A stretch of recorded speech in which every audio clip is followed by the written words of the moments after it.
My stepsister took everything from me, but she forgot one thing. It all began that fateful morning. The glass trembled in my hand as I forced a smile. The crowd cheered louder. "Congratulations, Madison." My stepsister stood at the center of the ballroom, glowing under golden lights, wearing the same dress I had admired in a boutique window 2 months ago, the one I couldn't afford. She looked like perfection, but every cheer felt like a knife. I stood at the edge of the room, tray in hand, pretending to be part of the catering staff. I'd come to celebrate my company's success, only to discover the event was actually her promotion party, the promotion that was supposed to be mine. When she spotted me, her smile flickered for a split second. Then she walked over, slow and deliberate, like a predator toying with its prey. "Didn't expect to see you here," she whispered, her perfume thick with arrogance. "Oh wait, you weren't invited, were you?" I didn't respond. My hand clenched tighter around the glass stem. She leaned closer. "Next time try harder. Maybe you'll earn a seat at the table instead of serving it." Her laughter blended into the music. That was the moment I realized. She hadn't just stolen my promotion. She had taken everything. And yet, she forgot one thing, me. Beep. My name is Kara Brooks. I'm 27. I used to believe that hard work always paid off, until my stepsister proved me wrong. When my mother married Madison's father 2 years ago, I thought I was gaining a sister. Instead, I gained a storm that slowly destroyed everything I had built. She arrived in our lives with designer handbags and a sugar-coated smile. The kind of woman who called everyone sweetheart, right before taking what they loved most. At the office, she played the perfect angel. She laughed at every joke the CEO made, volunteered for every team project, and when it was time to present my marketing proposal, she took credit for it. "Teamwork makes the dream work," she said, smiling sweetly as the board applauded her for my idea. I didn't argue. I believed silence was dignity. But silence only made her bolder. Soon, rumors spread that I couldn't handle stress, that I was jealous, that I was unstable. One day, I overheard her whisper to my manager, "Kara's just not leadership material." By the time I tried to defend myself, the damage was done. Char restructured my role. She got my office. Got a demotion. That night I sat in my car, staring at the dark windows of the company building. And for the first time I felt invisible. It wasn't one big betrayal that broke me. It was the small, quiet ones, the kind that eat at you slowly. She started dating my boyfriend, Daniel, just weeks after we broke up. She didn't even hide it. "I didn't steal him," she said. "He just found better." I told myself to stay professional, focused, but everything I did she twisted. Emails went missing. Files I prepared mysteriously got corrupted. One morning the CEO called me into his office. "Kara," he said gently, "we're letting you go." I remember the paper shaking in my hand. "Is this because of Madison?" He frowned. "This is about performance." Performance. Her favorite word. I walked out of that building numb. The air felt heavy, the city too loud. Everything I'd worked for. My career, my stability, my pride, gone. Beep. When I got home I found her there. Sitting on my mother's couch. Laughing. "Oh, you're back early," she said. "Rough day." Her tone was sugar. Her eyes venom. And that's when I realized. She wasn't just winning. She was enjoying watching me lose. The next morning I packed a small bag and drove to a cheap motel 2 towns away. I needed to breathe. To think. I turned off my phone. I didn't answer my mom's texts. For 3 days I just sat by the window, watching the rain hit the glass. Somewhere between the tears and the silence, something inside me changed. I replayed every humiliation, every fake smile, every stolen idea. And beneath the pain, I felt a calm, cold fire. I didn't want revenge out of anger. I wanted justice out of principle. So I made a decision. I wasn't going to scream. I wasn't going to expose her. I was going to let her destroy herself, with her own lies. I opened my laptop. Started updating my old projects, rebranding them. quietly building something new. When I finally turned my phone back on, there were dozens of messages. One from Madison, of course. "Hope you're okay, sis kiss mark. Oh, and thanks for the client contact list. Super helpful." That was the moment I smiled for the first time in weeks. Because she just made her first mistake. For the next few weeks, I played the role she expected. The broken, defeated stepsister. Meanwhile, I worked quietly at night, signing freelance contracts under a new name. E.B. Rivers. Felt strange starting from scratch. But also freeing. No one knew who I was. No one could steal from me. One evening, while scrolling through a corporate newsletter, I saw her name. Madison Collins, head of strategy. Her next project. $1 billion proposal for a luxury brand. The same brand I'd pitched ideas to a year before she stole my concept. That's when it clicked. She wasn't just reusing my work. She was about to make the exact same presentation to one of the biggest clients in the country. So I dug out my old hard drive, opened the files and smiled. Because I had everything. Every timestamp, every draft, every proof that it was mine. And when she took the stage again, it wouldn't be her victory the audience applauded. It would be her exposure. Changed everything. Name. My look. Even my routine. The new company I freelanced for didn't know I used to be Kara Brooks, the quiet girl Madison crushed. To them I was E.B. Rivers, a ghost in the system who delivered flawless campaigns and never missed deadlines. It felt good, almost too good, to work without her shadow hovering over me. Every email I sent, every concept I built, was another piece of myself reclaimed. But revenge isn't loud. It's patient. And patience was all I had left. Late one night, as I was finalizing a pitch deck, I saw a familiar name pop up in my inbox. Madison Collins. She'd sent a mass mail to our industry network, boasting about her upcoming presentation for the Lavelle account. I opened the teaser she'd attached. My heart stopped. A design. A tagline. A concept. All mine word for word. I laughed softly, shaking my head. She hadn't even tried to change it. That night, as I closed my laptop, I whispered to myself, "All right, Madison. Let's see how far your luck goes this time." Over the next few days I became obsessed. Every file, every timestamp, every sent draft. I collected them like evidence in a trial. The proof was undeniable. I'd created everything she was about to present. But evidence wasn't enough. I needed leverage. Timing. The perfect moment. One morning I called an old mentor, Mr. Hughes, a retired marketing director who used to admire my work. He sounded surprised to hear from me. "Kara, it's been ages." "Actually," I said, lowering my voice, "you can call me EB now." When I explained what happened, he was silent for a while.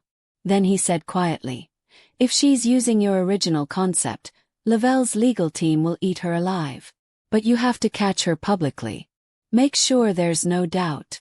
That night I printed out my project timeline. Every date, every signature. I sealed them in an envelope labeled Truth. It wasn't rage driving me anymore. It was precision. And precision always wins. The Lavelle presentation was being held at my old company's headquarters. Stepping through those glass doors again felt surreal, like walking into a nightmare I'd already escaped. I wore a navy suit, subtle makeup, and a calm smile. No one recognized me. Why would they? I wasn't Kara anymore. Inside the conference hall, Madison was surrounded by executives, laughing as always. Her confidence was intoxicating and hollow.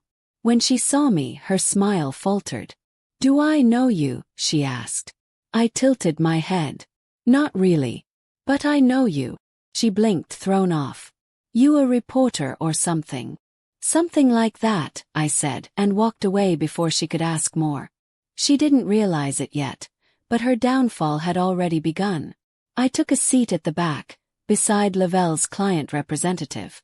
As the lights dimmed and her slides came up, my heart pounded, not from fear but anticipation.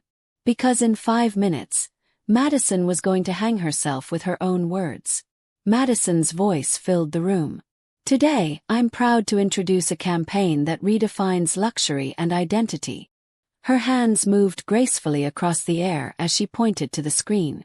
The audience nodded in admiration. She looked unstoppable. Until the Lavelle executive leaned toward me and whispered, "You're E.B. Rivers, right?" Froze. "How did you?" He smiled faintly. "Your old mentor, Mr. Hughes, sent your prototype this morning. We compared timestamps." My pulse quickened. He stood up mid-presentation. "Ms. Collins," he interrupted, "can you explain why your materials match an earlier registered design under E.B. Rivers?" The room went silent. Madison's voice faltered. I don't know what you mean." He projected my original slides side by side with hers. "Identical." Murmurs filled the room. Her face went pale. "This must be a misunderstanding," she stammered. The CEO's expression hardened. "Madison, step outside." As she walked past me, our eyes met. For the first time, her smile was gone. And mine was just beginning. The investigation didn't take long. Emails, drafts, metadata. Every thread led straight back to her. She was suspended within 48 hours. But that wasn't the victory. The real victory was silence. The peace I felt after years of chaos. For once, I wasn't reacting. I was deciding. A week later, I got a call from Lavelle's head of creative. "We reviewed your original work," she said. "Would you consider joining us as a consultant? You have an incredible eye." I smiled, staring out my window. "I'd love to." As I ended the call, I saw Madison's text flash on my screen. "You did this. I hope you're proud." I didn't reply. Because I wasn't done yet. Madison thought losing her job was the end. But for me, it was only the beginning. It's strange how quiet revenge feels when it finally begins to work. No fireworks, no dramatic speeches, just silence and results. While Madison fought to salvage her reputation, I worked quietly from my new office at Lavelle. Every day, I passed through glass corridors filled with executives who once ignored me. Now they nodded respectfully. But the best part, Madison didn't know I worked here. Not yet. Rumors spread that she was struggling to find new clients. Apparently, no one wanted to hire someone accused of plagiarism. Her smile was gone from every company newsletter. Still, I wasn't satisfied. Because deep down, I knew this wasn't about her job. It was about her need to win. And when people like her start losing, they don't disappear. They cling harder. So I waited. Because I knew she'd try something desperate soon. And when she did, I'd be ready. Came 2 weeks later. My phone buzzed with a number I hadn't seen in months. "Hello, Kara." Her voice cracked slightly. "We need to talk." For a second, I almost didn't recognize her. Gone was the polished, confident tone. In its place, a hint of panic. "I'm not sure what we have to talk about," I said. She hesitated. "I know what you did. You sent that file. You ruined me." I leaned back in my chair. "Madison, I didn't ruin you. You did that yourself." She exhaled shakily. "You don't get it. No one will hire me. My reputation's dead. You got what you wanted, okay? Just stop." "Stop what?" I asked quietly. "I haven't even started." There was silence. Then a small, trembling laugh. "You've changed," she whispered. "Yes," I said. "You made sure of that." When the call ended, I stared at my reflection in the window. She was right. I had changed. But I wasn't the villain. I was the lesson. Madison had always been obsessed with image. Appearances, prestige, perfection. So when her perfect life started cracking, she panicked. She began posting online about toxic workplaces, hinting she'd been wronged. But no one believed her. Not after the Lavelle scandal. Meanwhile, I focused on my work. One evening, during a charity gala hosted by Lavelle, I felt a strange sense of déjà vu. The music, the champagne, the laughter. It was almost identical to the night of her promotion party. Except this time I was the guest of honor. As cameras flashed, I caught a glimpse of her at the entrance. She was thinner, pale, wearing last season's suit. She froze when she saw me on stage. Our eyes met for a long, heavy second. Her expression said everything. Disbelief, regret, rage. But I just smiled. Because standing there, I realized something powerful. I didn't need to destroy her. She was already doing it herself. A month later, my assistant forwarded me an email marked urgent. It was from Madison. "Kara, please. I'm begging you. I need a recommendation letter. You know I'm not a bad person. I just made mistakes." I read it 3 times. Each word felt heavy, desperate. She'd gone from boasting to begging. I drafted a response, but before hitting send I paused. Was I really going to help her? After everything she'd done? Then I remembered my mother, how she used to say, "The best revenge is peace." So I didn't attack her. I didn't mock her. I simply replied, "Madison, I hope someday you learn that integrity is worth more than recognition. Take care." No anger. No hate. Just finality. Minutes later she read it. No reply ever came. And for the first time I felt something unexpected. Not triumph. But closure. Life has a funny way of rewarding patience. 6 months later, Lavelle named me head of brand development, the same title Madison once stole. I stood in my new office overlooking the city, remembering how small I'd felt under her shadow.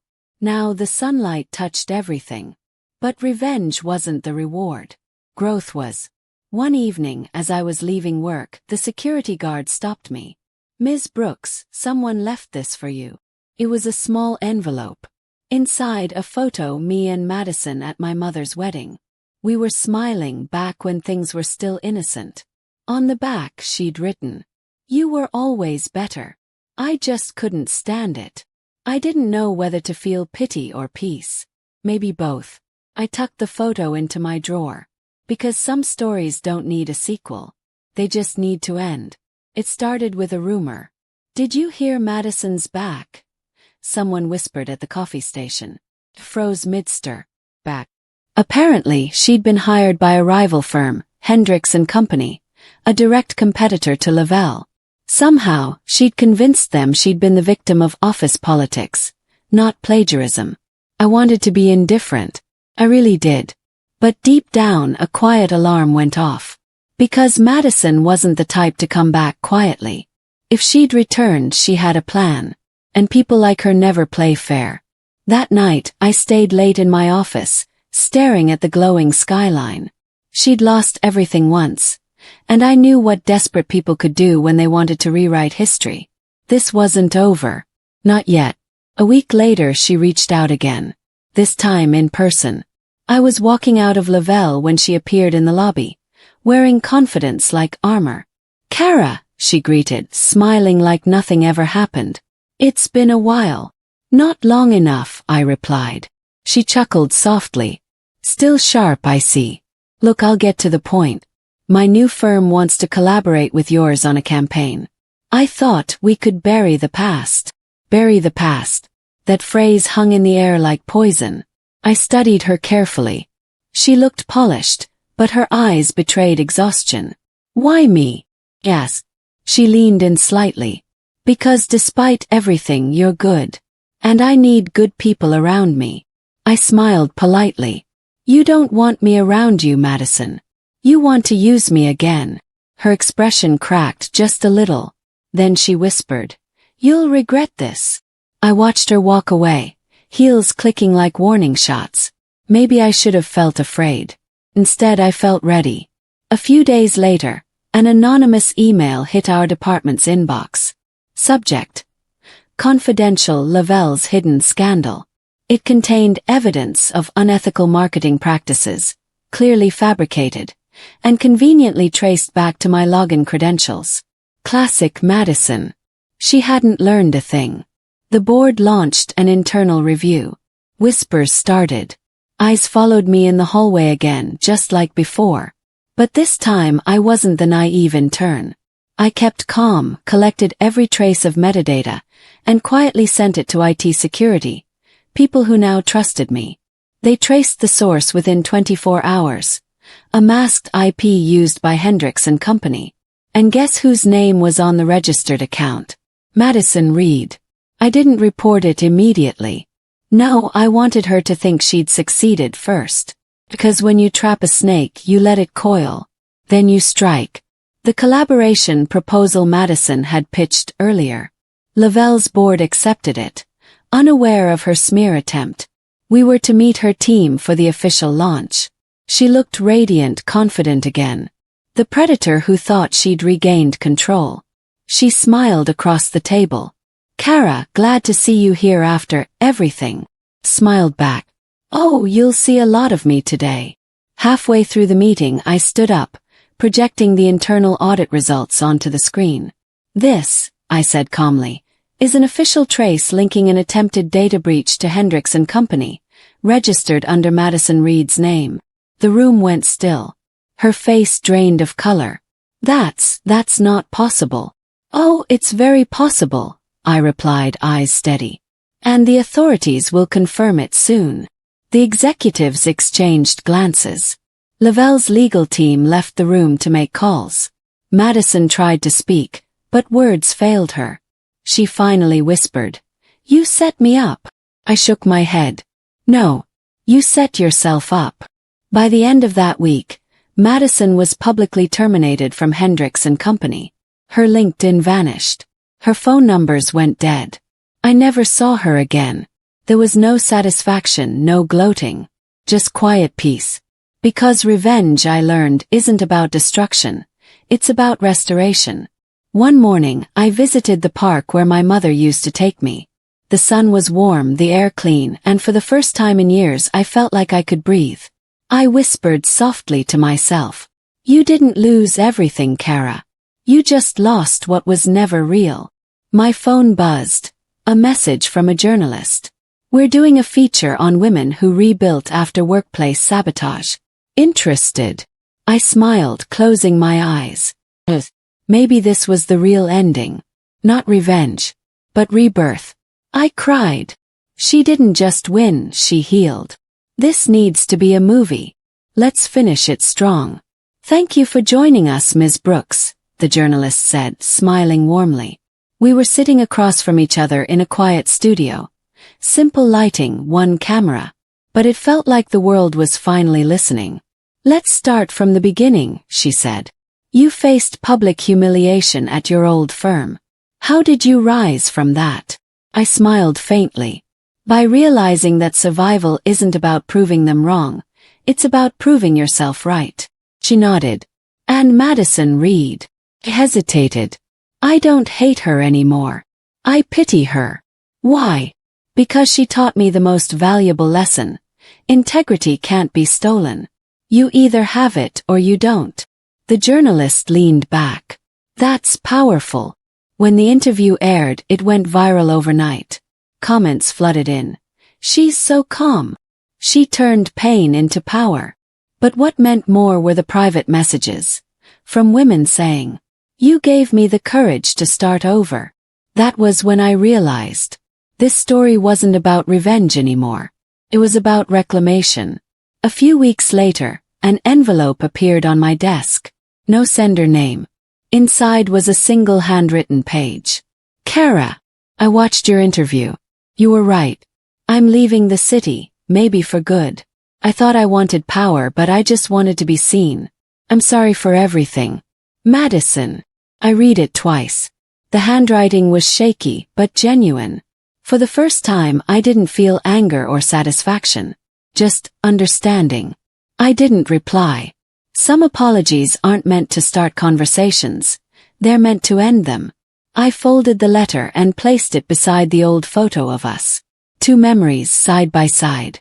One of betrayal, one of regret. Both part of who I used to be. Months passed. Lavelle's annual gala came again. The same night that had once marked my lowest point. But this year, my name echoed through the speakers for a different reason. The Excellence in Leadership Award goes to Kara Brooks. Applause filled the hall. As I walked to the stage, I remembered that first night years ago. The sting of being overlooked, the weight of injustice. Now, the same lights that once blinded me illuminated my strength. I took a deep breath and spoke. Success isn't about standing tallest in the room. It's about rising after being knocked down. And to every woman who's been silenced or overshadowed, your story isn't over yet. The room erupted in applause. Somewhere deep inside, I felt a chapter closing quietly. After the event, I walked outside alone. The night air was cool, filled with city sounds, taxis, laughter, the hum of life moving forward. I stopped by the same cafe where Madison and I used to plan our future empires. The owner recognized me and smiled. "It's been a while, Ms. Brooks." Smiled back. "It has." As I waited for my coffee, I saw a young intern from Lavelle seated by the window, anxiously scrolling through her phone, whispering about being overlooked in a meeting. I walked over and said, "Can I give you some advice? Don't let anyone make you feel invisible. Sometimes being unseen is just the universe giving you space to build quietly." Her eyes softened. "Thank you." I smiled and walked away. Maybe that's what healing really is. Turning your scars into someone else's map. A year later, I was standing in my mother's garden, watching the sunrise. The air smelled like lavender and new beginnings. My phone buzzed with another interview request, this time from a global publication. But I didn't rush to answer it. Because for once, I didn't need the world to see me. I already saw myself. I sat down on the porch and whispered softly, "You did it, Kara. Not by revenge, but by becoming someone worth avenging." The wind carried my words into the morning sky. Madison was just a shadow now. But every scar she gave me turned into light that guided me here. And as the sun rose higher, I smiled. Because in the end, she didn't take everything. She forgot one thing.